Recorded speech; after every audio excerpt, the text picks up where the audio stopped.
Sekarang saya mau bahas mengenai hal yang lagi sering diomongin ya.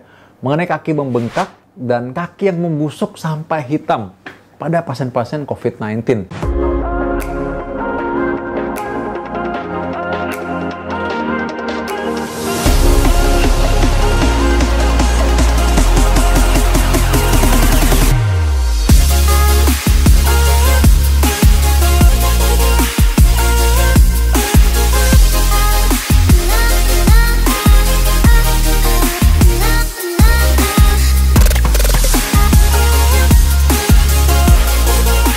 Nah, penyakit yang mau dibahas ini adalah ALI, Acute Limb Ischemia atau iskemi tungkai akut. Ini adalah terjadi penyumbatan di pembuluh darah arteri yang harusnya memberi makan kepada sel-sel tubuh yang diperdarahi arteri tersebut. Jadi, darah bersih nih, isinya oksigen sama nutrisi. Harusnya kasih makan bagian kaki, jari telunjuk, ngasih makan ginjal, ngasih makan jantung juga, jantung koroner ya namanya ya. Itu adalah darah bersih tuh. Nah, itu melewati arteri namanya. Kalau di gambar-gambar warnanya merah. Nah, satu lagi pembuluh darah vena. Itu kalau misalkan terjadi pembekuan darah di sana, kita bilang namanya DVT. Deep vein thrombosis atau trombosis vena dalam. Jadi bekuan darah dalam pembuluh darah vena yang di bagian dalam. Nah, kalau varises itu pembuluh darah yang di bagian superficial atau di atas-atasnya. Ini muka-muka ya, makanya kelihatan kayak biru-biru urat-uratnya. Ini di bagian dalam nih. Nah, kalau terjadi dari bekuan darah di pembuluh darah bagian dalam tadi, bagian vena yang kalau di gambar-gambar warnanya biru, dia bisa terbang tuh. Kayak hanyut gitu ya, oleh darah, bekuan darah tadi nyumbat di bagian pembuluh darah jantung yang mengarah ke paru-paru. Nah, itulah tuh sumbatan namanya emboli paru. Jadi penyakit ini sebenarnya ada 3 yang berkaitan dengan COVID-19, yang berkaitan juga pada pembuluh darah di vena atau arteri bagian pembuluh darah kaki. Ya, tadi bisa ALI atau Acute Limb Ischemia. Tadi yang kedua adalah tadi DVT. DVT ini berkaitan erat dengan emboli paru. Ya, DVT itu deep vein thrombosis. Nah, ini memang adalah penyakit-penyakit yang meningkat risikonya pada orang-orang yang terkena COVID. Jadi, ini ada 2 hal yang kita harus mengerti, bahwa pembuluh darah kaki itu sama seperti pembuluh darah tangan dan di bagian tubuh kita. Selalu ada 2 jenis minimal ya. Maksudnya selalu ada 2 jenis yang kita harus tahu adalah pembuluh darah arteri dan vena. Pembuluh darah arteri itu yang mengarah ke semua sel termasuk di kaki. Pembuluh darah vena ada pembuluh darah yang balik ke jantung. Jadi jantung kita ini fungsinya pompa. Memompa darah yang isinya, kalau isinya nutrisi dan kaya oksigen itu darah bersih. Nah, darah bersih itu isinya tadi oksigen dan nutrisi itu dipompa ke seluruh tubuh, di kepala, ke jantung sendiri juga iya, ke tangan, ke hati ya, ke liver gitu, paru-paru, terus juga ke kaki. Nah, tapi tentu saja sisa metabolisme darah kotor nih. Nah, dari darah kotor itu lewat pembuluh darah vena atau pembuluh darah balik. Nah, pembuluh darah balik yang warnanya biru itu balik ke jantung untuk ditukar kembali menjadi darah bersih. Itu berhubungan sama paru-paru juga ya, panjang ceritanya. Tapi intinya tadi ada darah kotor dan darah bersih. Nah, ini nih, COVID itu ternyata tidak hanya menyerang materi atau jaringan paru-paru saja. Dia juga kan menyerang jantung dan juga pembuluh darah. Nah, jadi pembuluh darah itu, bagian dalamnya pembuluh darah itu kan kayak pipa. Nah, pipa ini adalah lapisan-lapisan nih. Bagian dalam dari pembuluh darah ini serang juga sama virus SARS-CoV-19.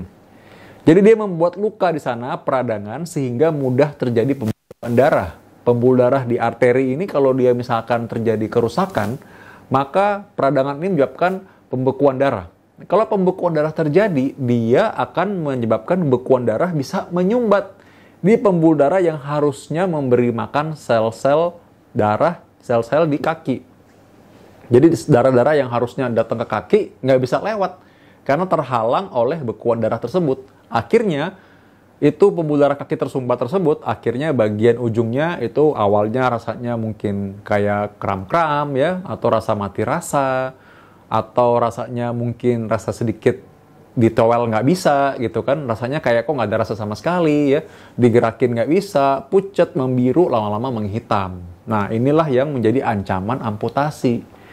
Nah, karena itulah memang kalau kita cek saturasi jangan cuma di tangan aja, di kaki juga coba cek ya. Sama nggak? Di kaki juga pastinya sama mestinya. Ini terutama pada orang-orang yang punya diabetes, riwayat penyakit jantung, pernah di bypass dulu, atau pernah pasang ring dulunya, atau pernah stroke, pernah serangan jantung, lemah jantung, atau punya gangguan irama jantung. Ya, gangguan irama jantung ini namanya atrial fibrilasi, juga bisa tuh bikin bekuan darah itu terbang dari jantung ke ujung-ujung kaki. Nah, itulah yang bikin kaki bisa menghitam. Nah, ini yang kita kadang-kadang kelewatan. Makanya kenapa ada kasus-kasus seperti itu. Dan memang ternyata kasus seperti ini meningkat jumlahnya. Sudah ada penelitiannya sejak tahun lalu bahwa jumlah serangan kaki, ya, kakinya jadi hitam itu lebih tinggi ketika pandemi. Dan memang sudah jelas mekanismenya, memang virus SARS-CoV-2 ini memang menyerang reseptor-reseptor yang ada di pembuluh darah juga. Nah, ada lagi nih yang lain. Ini kita bicara soal D-dimer ya. Nah, pembuluh darah vena, pembuluh darah balik ya. Pembuluh darah balik yang harusnya balik ke jantung, yang isi darah kotor. Nah, kadang-kadang kita tahu bahwa cek D-dimer. Untuk apa sih cek D-dimer? Apa bahayanya sebenarnya? Nah, D-dimer ini suatu penanda. Suatu kalau misalkan kita cek D-dimer tinggi, takutnya kecenderungan untuk darah membeku atau menggumpal itu di bagian vena itu akan lebih tinggi jadinya. Nah, apa bahayanya? Karena pembuluh darah vena ini pembuluh darah yang balik ke arah jantung. Dari jantung dia harus ke paru-paru untuk ditukarkan tuh darah kotor menjadi darah bersih kembali. Nah, maka bayangkan kalau ternyata di jalannya, di perjalanannya itu nanti bekuan darah itu nyumbat. Sehingga darah kotor yang harusnya balik ke paru nggak bisa lewat. Nah, tapi akhirnya darah yang dari paru juga nggak bisa ke jantung. Karena kan kesumbat. Apa yang mau lewat? Orang nggak ada yang datang gitu kan. Jadinya nggak ada yang dituker. Nah, itulah yang menyebabkan saturasi tiba-tiba turun. Nah, ini bahaya sekali. Orang kok udah sembuh, udah baik-baik aja, udah baik-baik kok, tiba-tiba buruk sekali keadaannya, tiba-tiba saturasi turun drop. Padahal dibilang, wah udah bagus nih, besok kayaknya bisa pindah ruang biasa deh. Atau udah bagus nih, besok bisa pulang ya gitu. Aduh, ternyata belum sampai benar-benar sembuh, pulih, tiba-tiba saturasi turun. Ada lagi yang lebih ekstrim lagi. Udah keburu pulang ternyata misalnya gitu. Atau mungkin kepikir, wah saya udah sembuh nih. Nah, itu karena itu, D-dimer tetap diperiksa. Dulu kan waktu awal-awal terjadinya penyakit ini, orang pada bingung, ini kenapa? Kok bisa terjadi demikian? Tapi ternyata sudah terjawab. Nah, jadi D-dimer ini tanda bahwa terjadi proses penggumpalan, pembekuan, kekentalan darah yang bisa tadi menyumbat tadi. Nah, kalau dia menyumbatnya masih di pembuluh darah balik, pembuluh darah vena yang ada di kaki, itu yang bikin bengkak. Nah, bahayanya memang kalau dia bengkak sekali juga, dia bisa menghimpit pembuluh darah arteri tadi. Jadi bukan karena ada bekuan darah yang menyumbat pembuluh darah arteri sampai kakinya hitam, tapi karena saking bengkaknya kakinya bengkak sekali sampai pipa pembuluh darah arteri juga yang harusnya menghantarkan oksigen ke jari-jari kaki itu kegencet juga sama dia. Karena kegencet inilah akhirnya kakinya bengkak, panas kayak hangat gitu ya, lalu kehitaman ujungnya juga. Jadi sama seperti yang tadi ya, kalau tadi itu kan nggak dapat darah, tapi karena ada bekuan darah dalam pipanya. Kalau ini bekuan darah di pipa arterinya nggak ada mungkin, tapi dia kegencet sama kaki yang membengkak akibat dari bekuan darah di pembuluh darah yang vena yang warna biru. Kalau di gambar-gambar gitu. Nah, ini juga sama nih, jadi akhirnya double gitu. Nah, ini yang bahaya. Akhirnya orang-orang mungkin kelewatan nggak periksa. Nah, karena itulah selalu kita bilang bahwa sebenarnya orang apalagi kalau yang sakit kritis, sakit berat, sakit sedang ya, kalau lagi COVID-19 kita cek laboratorium. Ya, jadi orang itu mesti hati-hati juga, waspada. Terutama kalau misalkan Anda punya komorbid. Kalau misalkan orang yang COVID-19 punya komorbid, obesitas, hipertensi, penyakit jantung sebelumnya, pernah pasang ring, pernah stroke, pernah operasi bypass, apalagi pernah memang diketahui sumbatan di pembuluh darah kaki. Nah, itu mesti hati-hati sekali. Atau mungkin punya penyakit kanker misalnya ya, gagal ginjal. Nah, itu juga mesti hati-hati. Karena itu memang kalau misalkan orang-orang punya komorbid, mesti ada pemeriksaan D-dimer sebaiknya ya.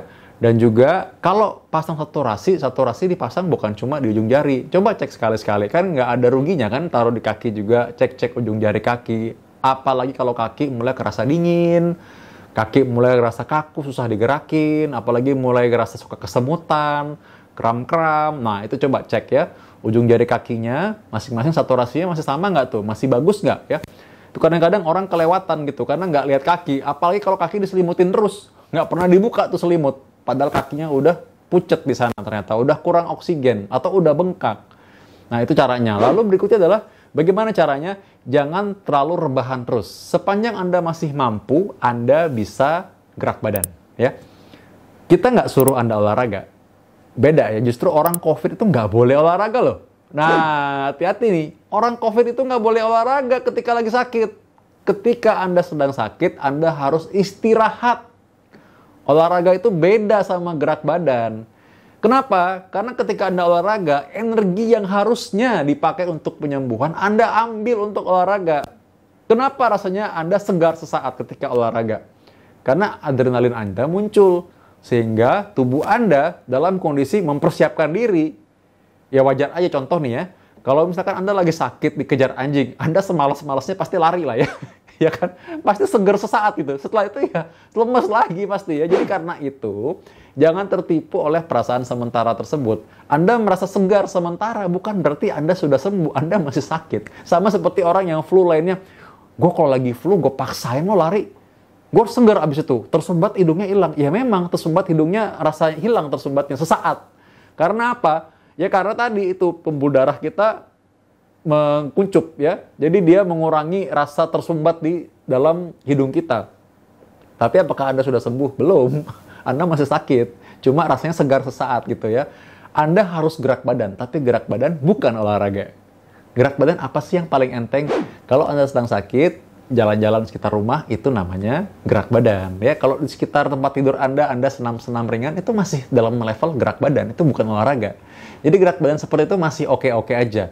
Gak lakukan sesuatu yang mungkin berguna. Contoh apa? Bersihkan tempat tidur Anda sendiri. Nah, itu berguna sekali daripada orang lain yang mesti bersihin kan. Anda bersihin sendiri tuh kamar sendiri Anda. Bersihin kamar sendiri, bersihin selimut sendiri, coba dirapikan tempat tidurnya. Anda punya baju-baju kotor, coba deh cuci sendiri. Kalau Anda ngerasa nggak enak, minimal taruh di baskom, Anda misalkan kasih deterjen ya, atau Anda bisa kasih air hangat supaya nanti orang yang ngambil agak sedikit tertular, itu agak sedikit risiko tertularnya, karena Anda sudah kasih deterjen kan pasti mati tuh virus kan. Jadi Anda memudahkan orang yang merawat Anda. Anda habis makan, cuci sendiri piringnya. Itu sangat memudahkan dan sangat melindungi orang lain yang merawat Anda, dan itu namanya gerak badan. Ya, jadi Anda bisa lakukan hal tersebut supaya Anda nggak diam aja. Kenapa? Kalau Anda diam aja, tiduran, apalagi 3 hari lebih tiduran terus, itu pembuluh darah Anda sirkulasi stagnan. Kalau kita ibaratkan ramai lancar gitu. Nah, ramai lancar ini risiko macet. Karena dia diam terus, stagnan dia. Pernah lihat kalau misalkan sirup didiamin dalam air, lama-lama kan ngendep. Nah, itulah yang terjadi ketika Anda tidak dipompa. Tidak ada aktivitas. Sirkulasi Anda kurang lancar seperti sirup tadi itu. Yang ngendep lama-lama. Nah, Anda perlu dikocok tuh supaya nanti dia muter lagi, sirkulasi lancar. Nah, itulah yang diperlukan. Kenapa perlu gerak badan ketika sedang COVID-19. Nah, jadi yang pertama tadi ingat apa? Kalau memang memungkinkan, cek D-dimer. Yang kedua, kontrol faktor risiko Anda. Ya, komorbid Anda kontrol. Obat-obatan diabetes minum. Obat pengencer darah yang harusnya memang diminum, minum ya. Kalau Anda perlu konsultasi, telemedicine konsultasi ya. Obat-obat hipertensi rutin yang memang sudah biasa diminum, minum juga. Anda punya obat-obat yang lain, obat rutin Anda karena komorbid Anda, minum aja dulu ya supaya terkontrol semua. Yang berikutnya, gerak badan sedikit ya. Artinya gerak badan itu ingat bukan olahraga tapi gerak badan ya. Jangan baringan-baringan terus. Yang berikutnya adalah Anda cek saturasi, jangan cuma di tangan, di kaki juga. Ya, jadi karena itu semua hal tadi dimasukkan untuk Anda bisa satu mencegah Anda nggak sampai kakinya tersumbat pembuluh darahnya atau membengkak. Yang kedua, cepat mendeteksi. Apabila ada hal-hal yang terjadi, cepat deteksi. Karena apa? Itu kalau memang terjadi dengan cepat bisa dideteksi, itu bisa diberikan pengencer darah ya, dan udah gitu juga kalau memang diperlukan itu bisa dilakukan pemeriksaan lebih dalam, bisa USG, bisa MRI, bisa CT scan untuk lihat angiografi, bahkan kalau memang dianggap perlu lakukan kateterisasi, ya selang pipa kecil masuk ke dalam pembuluh darah kaki yang tersumbat dan kita kasih pengencer darah supaya dia ada aliran dulu, atau mungkin kita sedot tuh bekuan darahnya supaya aliran kembali lancar. Nah, hal-hal tersebut mungkin terjadi pada orang yang COVID-19, saya harap tapi Anda nggak kena, tapi Anda boleh sebarkan ini, informasi ini supaya orang semua waspada. Ingat, bukan untuk nakut-nakutin, tapi supaya mereka waspada. Dan supaya mereka tahu bahwa kadang-kadang COVID-19 ini kita nggak tahu sama siapa, orang-orang yang tidak punya komorbid, kadang-kadang dia bukan tidak punya komorbid, dia tidak tahu dia punya komorbid. Penting untuk kontrol komorbid, supaya kalaupun kena COVID, nggak sampai terjadi hal yang menakutkan seperti ini, atau terjadi hal-hal yang memang fatal seperti ini ya. Tetap jaga jarak, pakai masker, cuci tangan, vaksinasi, kontrol komorbid. Semoga kita semua lepas dari pandemi. Amin, amin, amin, amin. Sampai ketemu. Dapatkan informasi medis langsung dari Dr. Vito dengan subscribe channel YouTube ini. Anda juga bisa membagikan semua informasi berharga di sini dengan cara share ke teman-teman atau kenalan Anda.